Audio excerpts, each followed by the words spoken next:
सोनिया गांधी की राजनीति चाहे हमेशा के लिए स्वाहा हो जाए, नेस्त नाबूद हो जाए, लेकिन वो कभी बच्चन परिवार को दोबारा मुंह नहीं लगाएंगी।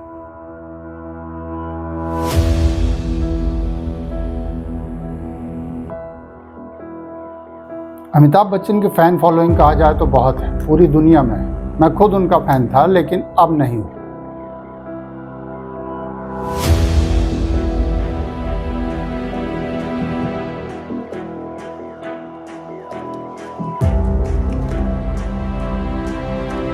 तेजी बच्चन ने कहा कि अमिताभ एक शर्त पर इस्तीफा नहीं देंगे, आप इन्हें विदेश मंत्री बना दीजिए।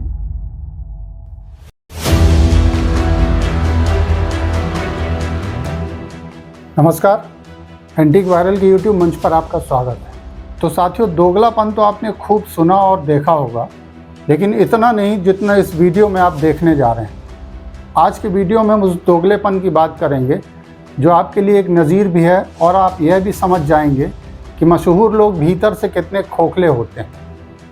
तो चलिए शुरुआत करते हैं इस वीडियो से।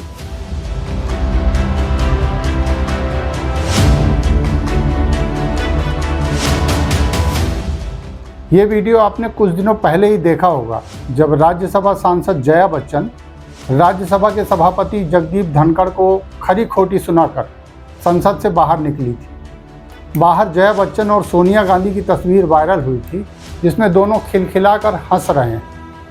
लोगों को लगा कि शायद गांधी परिवार और बच्चन परिवार के बीच दूरियां कम हो रही हैं। क्या बच्चन परिवार और गांधी परिवार फिर उसी दौर की दोस्ती दोहराएंगे जैसी 80 के दशक में थी, जैसी राजीव गांधी के समय हुआ करती थी? तो इसका जवाब है नहीं। इस तस्वीर को देखकर शायद आपको ऐसा लगे कि विपक्षी एकता के नाम पर गांधी और बच्चन परिवार फिर से एक होने जा रहे हैं, जिनके बीच कभी दरार पड़ गई थी। लेकिन हम आपको बता दें कि सोनिया गांधी की राजनीति चाहे हमेशा के लिए स्वाहा हो जाए, नेस्त नाबूद हो जाए, लेकिन वो कभी बच्चन परिवार को दोबारा मुंह नहीं लगाएंगे। और इन सब का अकेला जिम्मेदार है ये शख्स, जी हाँ, सदी के महानायक कहे जाने वाले अमिताभ बच्चन। अपनी असल ज़िंदगी में कितने दोगले हैं, इसे आप पूरा वीडियो देखकर समझ जाएंगे। बात करते हैं 80 के दशक की। उस समय के एक पत्रकार हैं संतोष भारती, शायद आपने उनका नाम सुना होगा। जिन्होंने नहीं सुना उन्हें हम बता दें कि संतोष भारती उत्तर प्रदेश के रहने वाले हैं, जो देश के पहले हिंदी साप्ताहिक अखबार चौथी दुनिया के संपादक हैं। भारती ने इंदिरा गांधी से लेकर आज तक के तमाम प्रधानमंत्रियों को कवर किया है। वो 1989 में फर्रुखाबाद से जनता दल के सांसद भी रह चुके हैं। तो उन्होंने एक किताब लिखी जिसका नाम है वीपी सिंह, चंद्रशेखर, सोनिया गांधी और मैं, जिसमें उन्होंने उन तमाम घटनाओं का चिट्ठा खोला है जो 80 के दशक में घटी थी। किताब का पहला एडिशन 2021 में मार्केट में आया था। इस किताब में एक चैप्टर है अमिताभ बच्चन।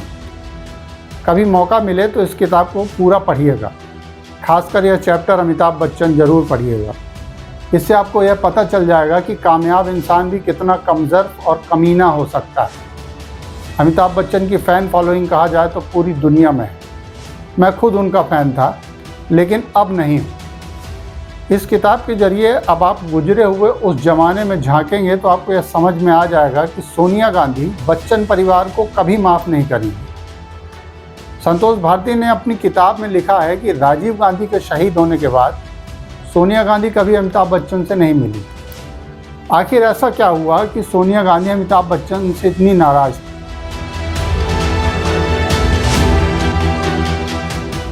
तो सुनिए, इंदिरा की हत्या के बाद जब राजीव गांधी प्रधानमंत्री बने तो उन्होंने अमिताभ बच्चन को इलाहाबाद सीट से चुनाव लड़ाया, जिसमें बच्चन 2 लाख से ज़्यादा वोटों से जीते थे।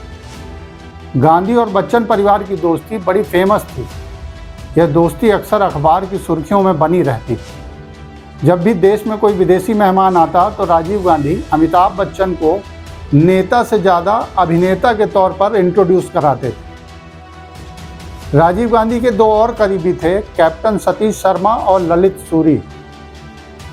आपको शायद मालूम न हो कि अमिताभ बच्चन ने सतीश शर्मा और ललित सूरी के साथ मिलकर चावल के एक्सपोर्ट का बिजनेस शुरू किया था। इंडिया का बासमती चावल पता नहीं किस जादू से विदेशों में जाकर परिमल चावल में बदल जाता था, जिसकी विदेशों में अच्छी खासी मांग थी। जाहिर है राजीव सरकार ने इन तीनों को ये सब करने की छूट दी थी। तो व्यापार चल रहा था और सोनिया गांधी को बाकायदा इस व्यापार की पूरी खबर थी। इसी बीच बोफोर्स कांड सामने आया, जिसमें राजीव गांधी के साथ अमिताभ बच्चन का नाम भी अखबारों में दिखने लगा। इससे अमिताभ बच्चन को वो करने का मौका मिल गया जिसकी वो फिराक में थे। एक दिन अचानक वो राजीव गांधी के घर पहुंचते हैं और कहते हैं कि मैं इस्तीफ़ा देना चाहता हूं। तो राजीव गांधी ने उन्हें समझाया कि यदि वो इस्तीफ़ा देंगे तो उपचुनाव में वीपी सिंह लड़ेंगे इलाहाबाद से और जीत जाएंगे। ऐसे में पार्टी को नुकसान होगा। तो दूसरे दिन अमिताभ अपनी मां तेजी बच्चन को लेकर राजीव गांधी के पास पहुंचे। तेजी बच्चन ने कहा कि अमिताभ एक शर्त पर इस्तीफ़ा नहीं देंगे, आप इन्हें विदेश मंत्री बना दीजिए। इतना सुनने के बाद राजीव, तेजी और अमिताभ का मुंह ताकते रह गए। मतलब अमिताभ मंत्री बनना चाहते थे जबकि उन्हें कोई अनुभव नहीं था। राजीव ने मंत्री नहीं बनाया तो अमिताभ बच्चन ने इस्तीफ़ा दे दिया और फिर वही हुआ जिसका डर था। इलाहाबाद में उपचुनाव हुए और राजा मांडा वीपी सिंह ने कांग्रेस के प्रत्याशी को बुरी तरह हरा दिया। आगे वीपी सिंह ने क्या किया ये आपको बताने की ज़रूरत नहीं। अब सुनिए कि सोनिया गांधी अमिताभ बच्चन से इतनी नफरत क्यों करती। राजीव गांधी की हत्या के बाद सोनिया गांधी निराश हो चुकी थी। उन्हें चिंता थी अपने बेटे राहुल की, जो उस समय लंदन में पढ़ रहे थे। राहुल की फीस देने तक के लिए सोनिया गांधी के पास पैसे नहीं थे। तो उन्होंने सरकार की कृपा से राइस एक्सपोर्टर बने अमिताभ बच्चन को बुलाया और राहुल की फीस के लिए कहा। इस पर अमिताभ बच्चन ने जो कहा उसे सुनकर आप चौंक जाएंगे। बच्चन ने कहा कि सारा पैसा तो सतीश शर्मा और ललित सूरी खा गए, लेकिन फिर भी मैं आपके लिए कुछ करता हूँ। अगले दिन अमिताभ ने $1000 का चेक सोनिया गांधी को भेजा।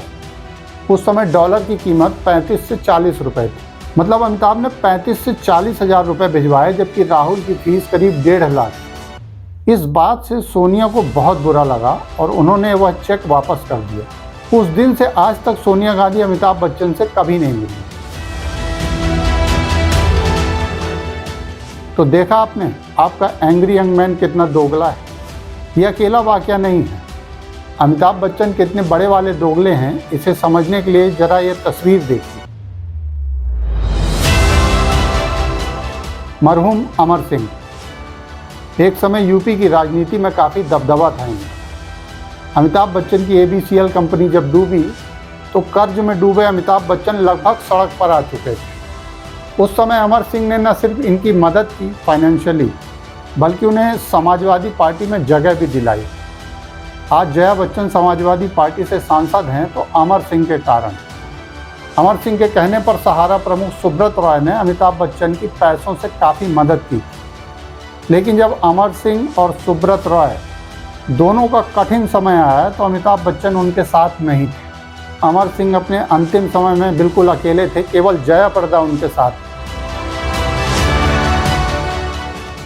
लेकिन मुझे इस बात का पर बहुत ज़्यादा खेद नहीं है, क्योंकि अमिताभ बच्चन एक अच्छे कलाकार हैं, लेकिन उनकी रीढ़ में हड्डी नहीं है।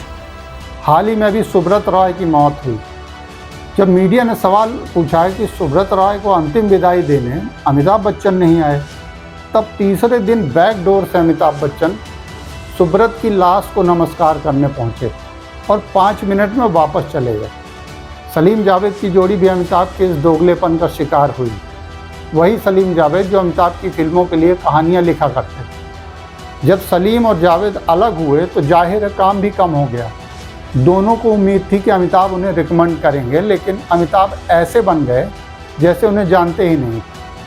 कादर खान का किस्सा तो और भी शर्मनाक।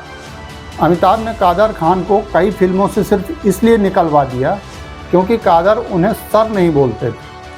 हालांकि कादर खान ने बच्चन को अंत तक सर नहीं बोला। कुछ लोगों का ज़मीर बना रहता है। तो जिस अमिताभ बच्चन के आप फ़ैन हैं वो भीतर से बेहद दोगला किस्म का इंसान है। दौलत से इतना लगाव है कि दौलत को बचाए रखने के लिए आजकल भाजपाई भी बना हुआ है। कुछ दिन तो गुजारो गुजरात में।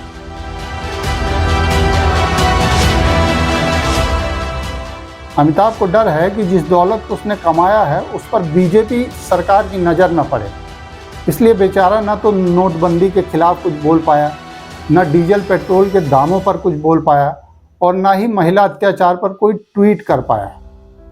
जया बच्चन बोलती रहें, इससे अमिताभ को कोई फर्क नहीं पड़ता। आखिर वो अमिताभ बच्चन है।